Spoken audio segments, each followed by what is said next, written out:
Okay, we're live. So this is a open source marketing interview. What I try to do for open source marketing is help people to navigate all the different options of channels and methods and tactics and techniques that we've got out there. So the best way to do that is to find people who are really, really good at their particular thing. So today I'm on with my new friend, John Schumacher, and we're going to be talking about webinars. So who should use them? When should you use them? When shouldn't you use them? What are they particularly good for? All that kind of things. And then I'm going to try and drain as many hints and tips for best practice out of John as we can. So hi, John. How are you? Hey, Ben. Thanks for having me on. I appreciate you having me come on and doing a quick interview for your audience. And I'm excited to share some good tips and hopefully give some people some good ideas as to how to use webinars in their business. So thank you. Fantastic. So we actually tried this earlier on in the week using Skype, and it didn't work very well. So we're doing this one on a Hangout on Air, maybe something we talk about in a bit when we talk about technology and what to use. So tell me about what's your story? How did you get into this whole marketing thing, and how did you discover webinars as a technique? Yeah, so my background was not in business, was not in marketing. I've been in that world on the side rather for maybe 3-4 years, and just recently went full time this past year. I got into doing webinars as an interview format, kind of like what we're doing now, right? I was actually in an old brand that I started in the healthcare industry, and I was interviewing entrepreneurs, tech startups, people in that space. And really just got the hang of using particularly Google Hangouts, hosting webinars. So these were basically just free online seminars that I was hosting in that industry. And about a year into doing it, I did one live interview a week for a year in 2013 is what it was. And then I just kind of realized my passion was more in the marketing space. It was something that I was reading about, studying about, I was taking all kinds of courses, coaches. And I just realized that, sometimes you feel like when you're in an industry, you need to stay there, right? Because my background was in healthcare. I'm a licensed physical therapist as well. But I just realized, my passion is in helping people share their message. It's helping people get that out there in the market space. And so I looked at making that pivot to becoming a marketing coach and consultant. And we ended up selling access to some of our training programs that I created around webinar marketing, Google Hangouts in particular, in 2014, and started selling those and having success with those. And then had enough success in 2014 and then into 2015 to make the jump full time, selling products, info products, group coaching. We have a group mastermind where we have just under 100 members in there right now. And then of course one-on-one type of services too. So great. That's kind of how I got here. I'll put details to all of that stuff. So anyone who wants to go further, take it deeper than we can cover in half an hour, you'll have links to John's other stuff if you like the sound of John. And this is part of the thing, right?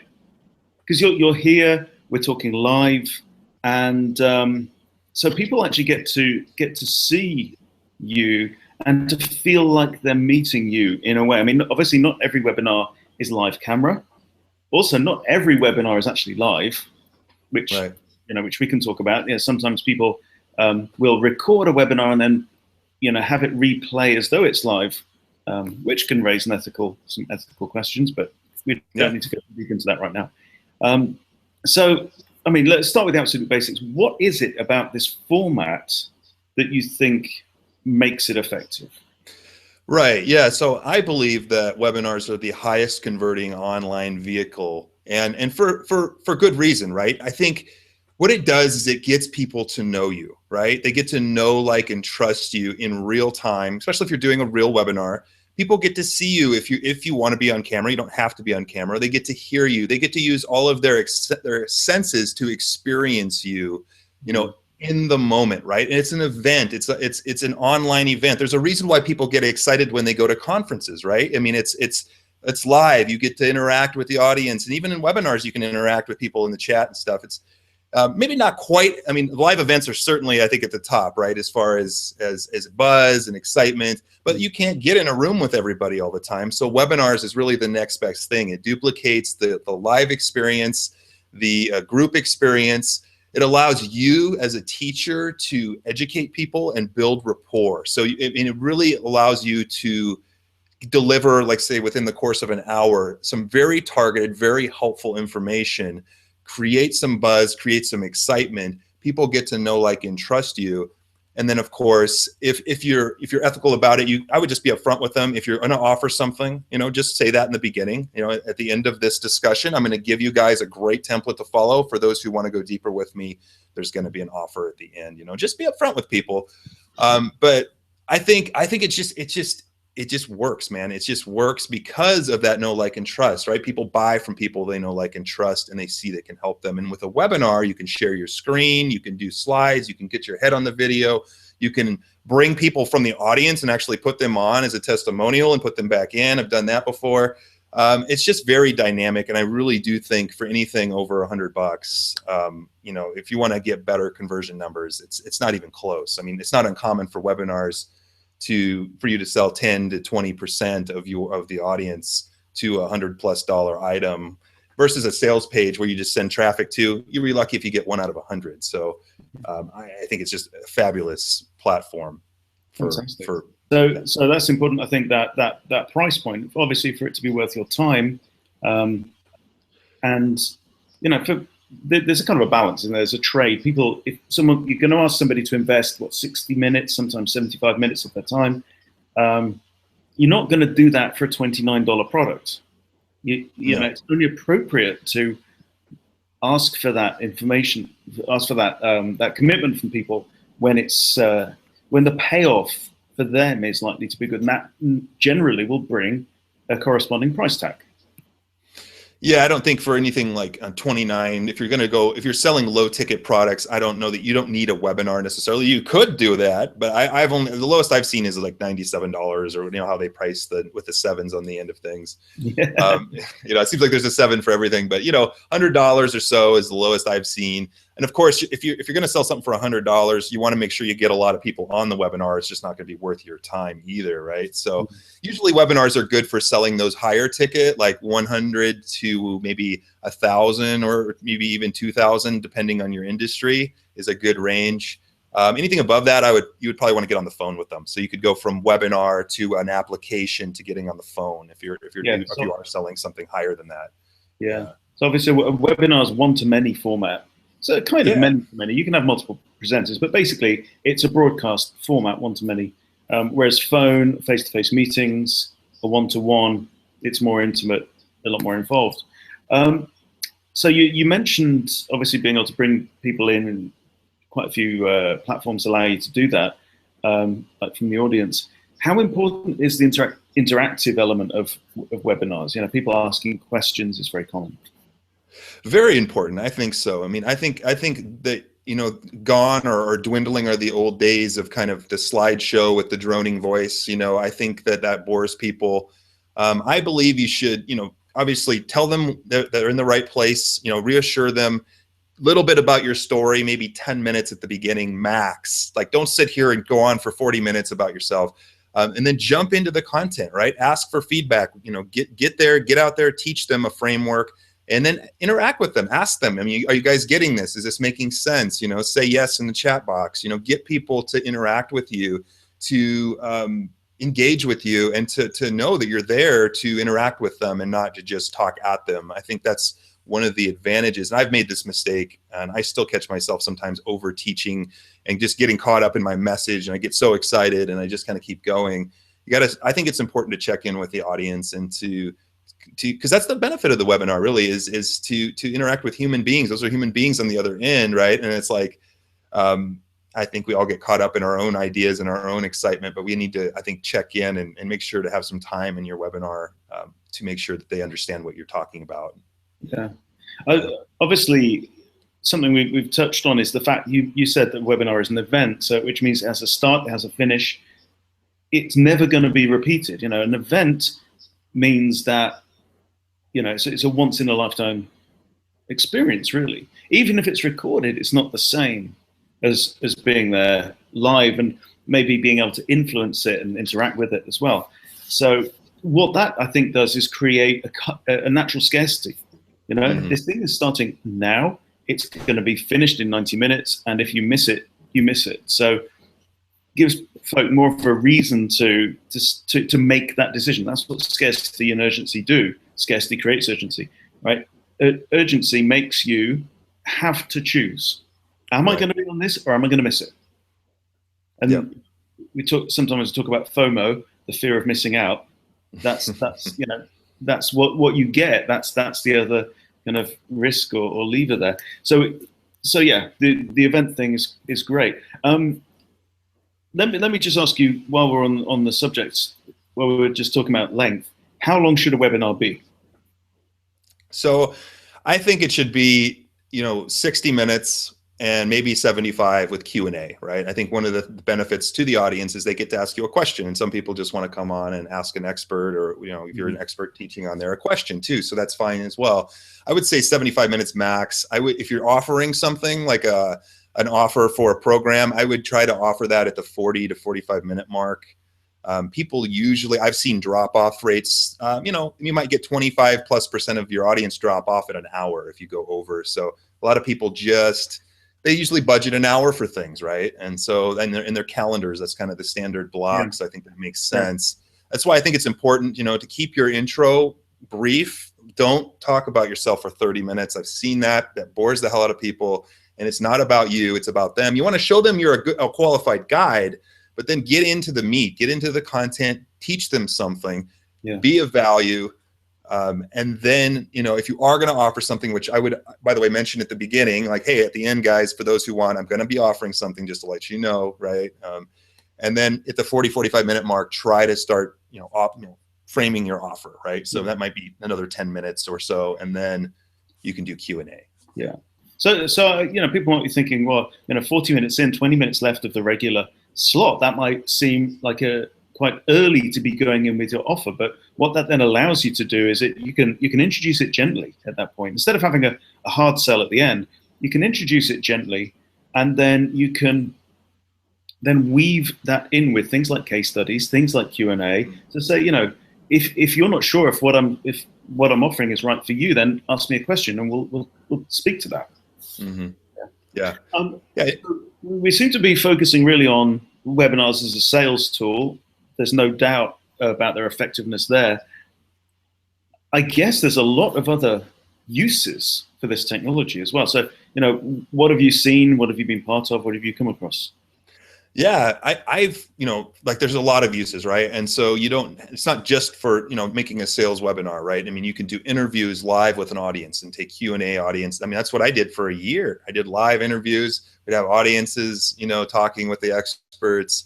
Of course, it builds your email list, right, as well. So if people will sign up to watch an interview. I've done that for a while. Mm-hmm.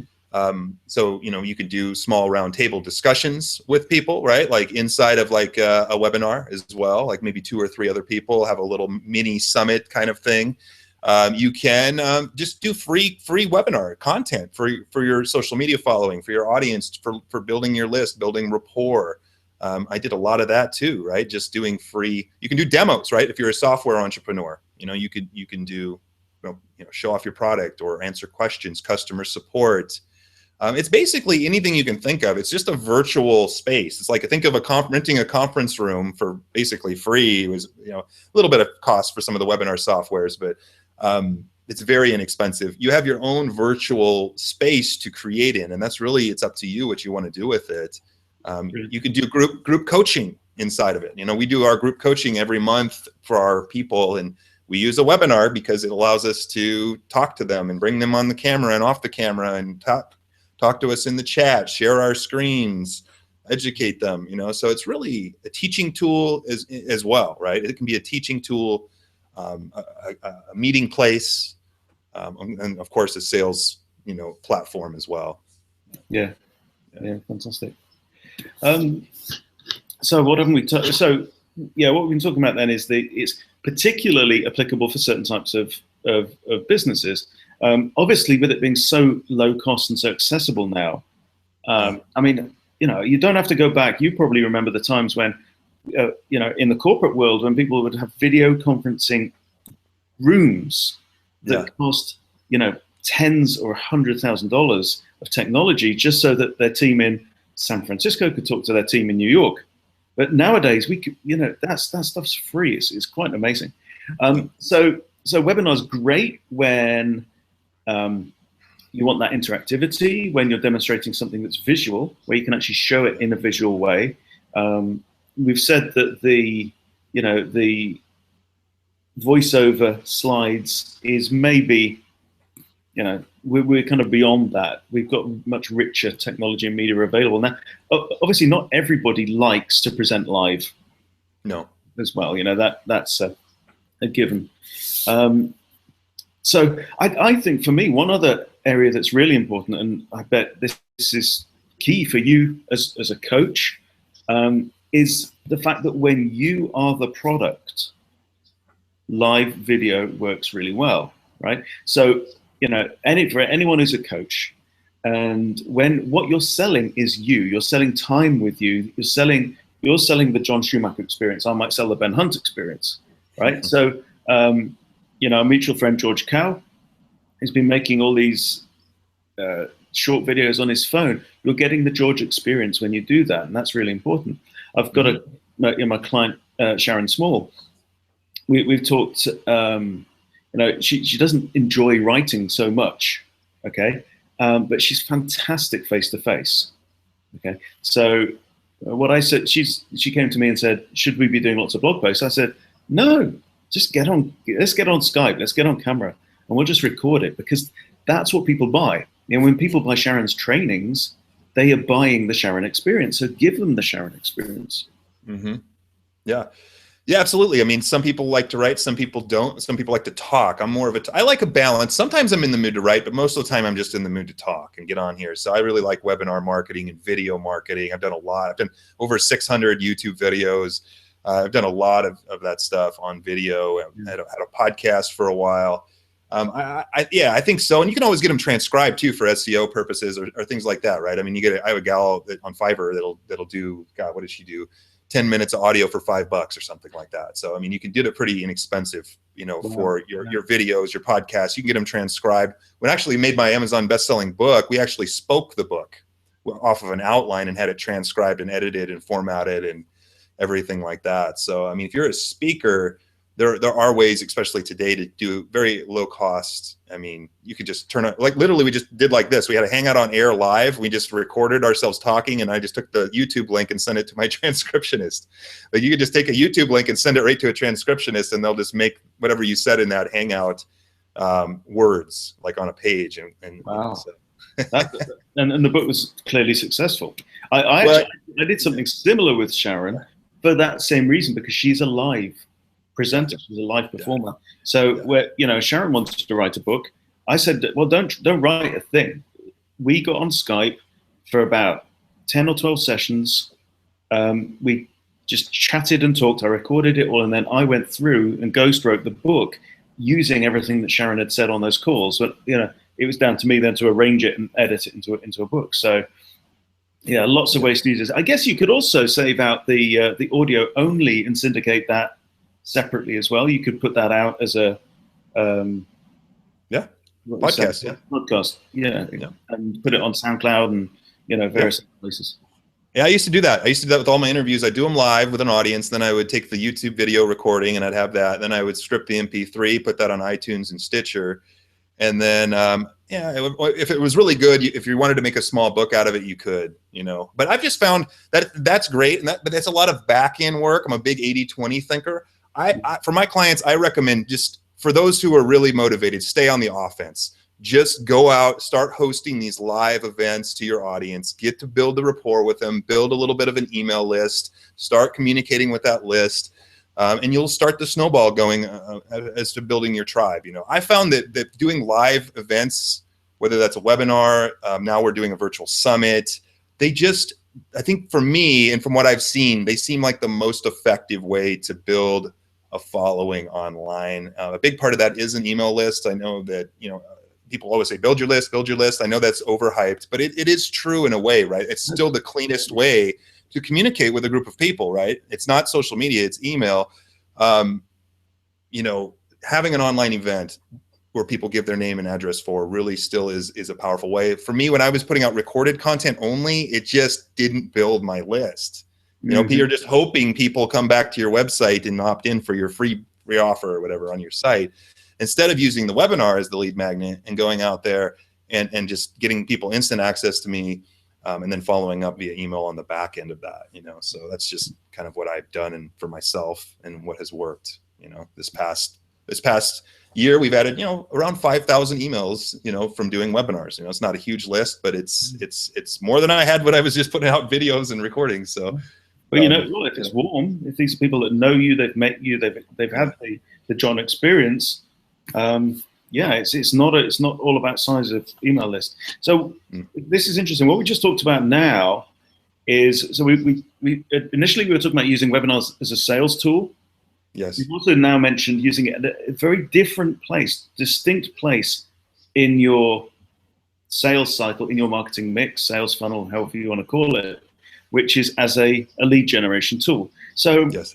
So obviously with, you know, if you use Citrix, GoToWebinar, whatever, with many of the technologies, you can require people to register for it. How do you get them onto your list from that? After the kind of privacy considerations? Yeah, so you're saying after they sign up for my webinar in the front, how do I follow up with them? You mean via email? Well, yeah. I mean, obviously you need their permission to continue to market to them. Really, you know, it wouldn't be right if you just got them to enter their email address in order to access one thing, then you start sending them other stuff. Yeah, so, and that's a good point. Yeah, so I usually, you know, you can put a disclaimer on your registration page, like, you know, just let them know, like, you know, hey guys, if you sign up for this, you're also going to be receiving a welcome email and a few other things, you know. So I generally, and this is what I've done, whether, you know, you make a good point there. I usually send them a welcome email and talk to them about what they can expect from me. And if they want, here's the unsubscribe button and those kind of things. I try to give people the opportunity to unsubscribe if they're not interested in hearing further updates from us or things like that. But that's kind of how I've done it. I've tried to be upfront and transparent. I don't want to just spam people that don't want to hear it from me. But yeah, it seems being fine, you know. Yeah.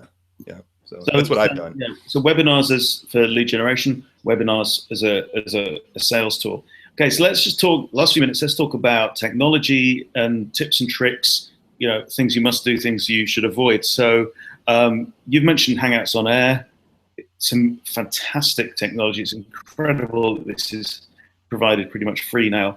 I think you've also used Webinar Jam a lot, which is a layer built on top of Hangouts on Air. So it uses the Hangouts on Air technology and then adds some more of its own stuff. So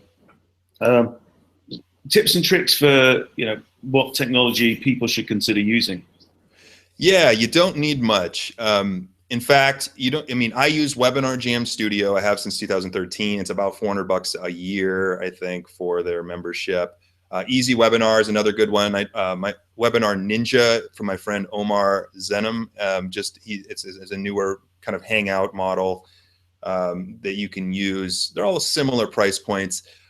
Really, all you need is, you know, if you have a WordPress website or something, you can even just start by embedding a Hangout on Air, which is free, on your site, and just driving traffic to that too. So if you're just looking to, you know, host live streaming webinars, you could have a button below it for an offer or something.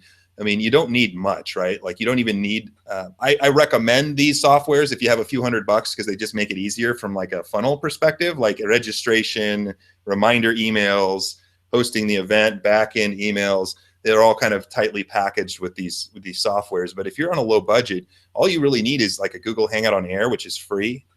You can just start it. You just embed it on your website. This is how I started. I started before there was any Webinar Jam. There was no Webinar Jam.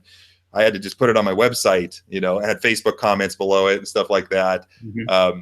But that's all you really need from a webinar host perspective. And then, of course, you know, the first thing I would recommend is maybe a mic, you know, because people will forgive a little bit of blurry video, but if it sounds like crap, they're out of there, right? So I have an Audio Technica ATR 2100. It's about it's really quality mic. It's been split tested or sound tested against a lot of other mics, and it actually has outperformed some of these higher expensive mics. And so it's about $70, $60, something like that on Amazon. It's the Audio-Technica ATR 2100, and then the Logitech webcam. If you have a few, like a $70, you can get the C920.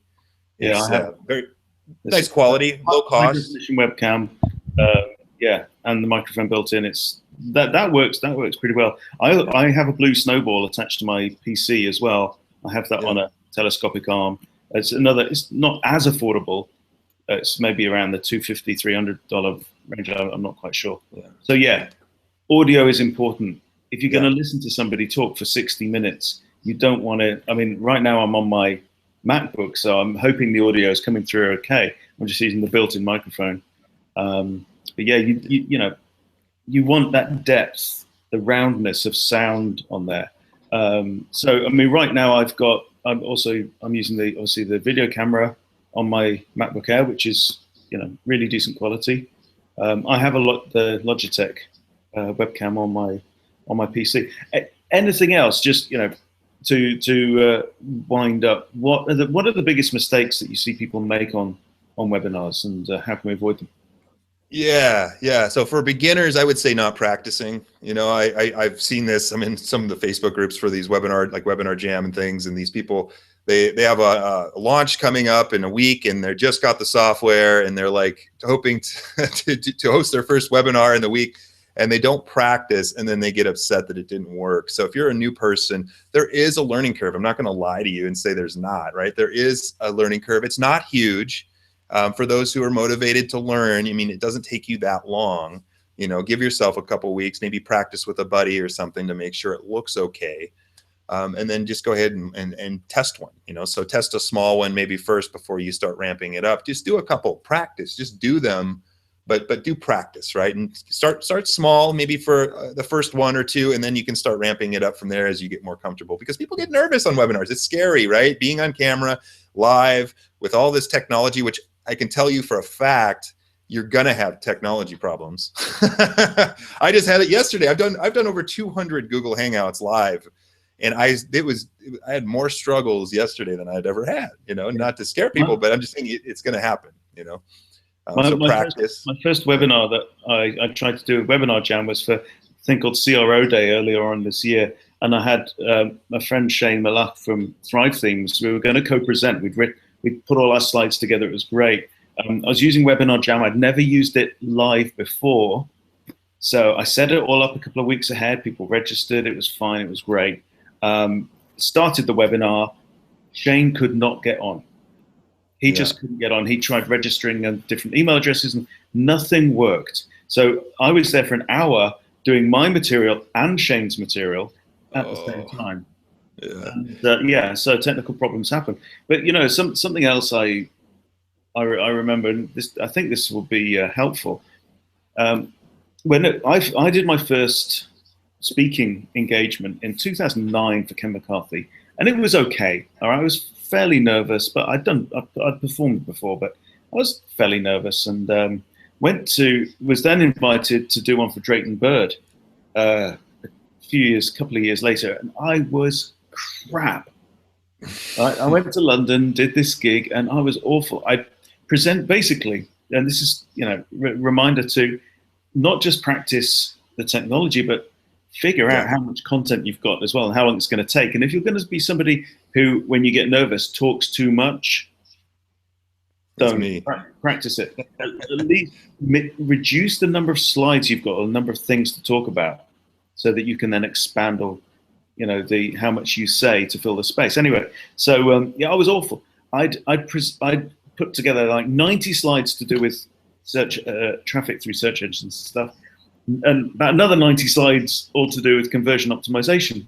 I never got onto my conversion optimization stuff because I had about 90 minutes or something, and I was still talking about SEO.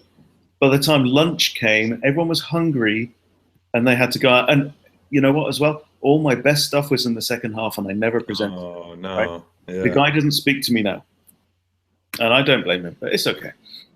So practice your material. Yeah, that's true. Practice, not just the technology, but go through your material, your slides. Don't give value, but don't overwhelm people. I used to overwhelm people way too much. Like you say, way too much information. Pick one transformation you want to give people. Like, people want to walk away from your webinar, even if they don't buy, as thinking, I got this, or I learned this, or wow, this really changed me. That one idea. People usually remember one or two things kind of at an emotional level, right? Like at a deep level. How you can change them. I think that's important too. Don't overteach, practice your slides, but just go out there and do it. Just do one, and teach, give value. Try not to be, bait and switchy or slimy about things. Just teach. Just come from a teaching perspective, but don't overteach. It's a little. I used to overteach and overwhelm my students, and I've done what you did too. I hosted in the physical therapy field a seminar, and I didn't even get through a quarter of my material because in your mind you have all these brilliant things you want to share, and you're just going a million miles an hour. But yeah, the talented teacher really, it's not what you teach, it's what they remember, right? If they can't remember things, like if you give them 20 steps, they're not going to remember those. But if you give them 3 or 4, and maybe one big transformation, they're gonna walk away, go, that was cool. I like that. That might also then, one other thing we might talk about is how do you get people to sign up for it? How do you get people to stick around for it? This is all part of your conversion. So if you're thinking about what do I name my webinar, then 3 things you must do in order to whatever, or 3 ways you can something without a downside or risk that's normally associated with that thing. Right. Or 5 or 7 or whatever it is, but you don't want to be doing 49 things. Right. Yeah. For your headline or your hook, quote unquote. Yeah. Even one, just like the number one thing, to double your webinar sales without selling your soul or something, that could appeal to a certain group of people, or the top 3, little known techniques that, can catapult your, email opt-ins or something, who knows, right? I mean, you could do something like that, but just, don't be overly salesy with it, but you want a nice hook that people can get excited about, and knowing your market certainly helps. So and then get out there, practice. Don't, you don't have to be perfect. It's okay to make mistakes. It's better to do something imperfectly than not to do it at all. Yeah. And think the long game, right? If you like kick butt, I'll just say butt. I don't know if you allow me to cuss on this or not. It looks like I can, huh? Kick ass. If you kick ass on your webinars and you're dynamic, people are going to talk about you. Word of mouth still matters, right? So don't just think of the sales at that moment. Think about the long game too, right? I mean, I had people follow me for a year before they bought my $500 course, So if you kick butt, if you're rocking it, if you're, really, bringing things home on your webinars, people are going to talk about you, So don't miss that opportunity just because they didn't buy now, to just not wow the crowd, because you're on stage, right? When you're doing a webinar, that's really what's powerful about it, is you get the stage, right? You get the stage and you get to practice, and you're going to suck at first. I was terrible. I still am working on things, but being a virtual presenter is what it really is the skill is going to be only more and more valuable going forward in the future. The stuff we have now, Ben, is child's play, right? Like the Webinar Jam that I use, it's nice and it works well for now, but oh, come on, like in 5 years from now, could you imagine what they're going to have? How little worry you're going to have about the connectivity, the speed of the internet's going to improve. It's just being a virtual presenter, is going to be so valuable. And that takes practice, but when you're on stage, this technology is still very new. We're in the early days, but the barrier to entry has come down for everybody now. With now anyone can do a Hangout on air. The trick is not being on camera, being on video, doing webinars. Learn to do it better than everybody else, and learn faster than everybody else. Get in there, master this stuff, because as it all gets better, as it trickles down to everybody, everyone's going to be on video. Yeah, everyone's going to be doing this online. It's inescapable until we find new, even more immersive ways to deal with each other online. But John, that's absolutely amazing. Thank you so much for your time. Obviously, under this, I will put links. You send me some links to whatever courses or masterminds and stuff you've got. Cool. I think Is that good? Should we leave it there? Yeah, it sounds good. Thank you for having me on, Ben. Hopefully that was helpful, and hopefully people understand why I feel it's such a powerful platform for, you know, not just building your wallet, but actually building influence in a business and teaching. It's a teaching platform, and that's why it works. If people like you, they get to experience you. You talked about the experience, right? They experience you, and I think that's why, you know. Is it for everybody? Maybe not, but I think a good portion of people, you know, if you can muster up the courage, because it does take courage to get on stage. I'm not going to lie, I still get nervous, you know, but, you know, if you can muster up the courage, it'll definitely do you good in the long run. So feel the fear and do it anyway. Yeah, there you go. Brilliant. Thanks, man. All right. Thank you, Ben.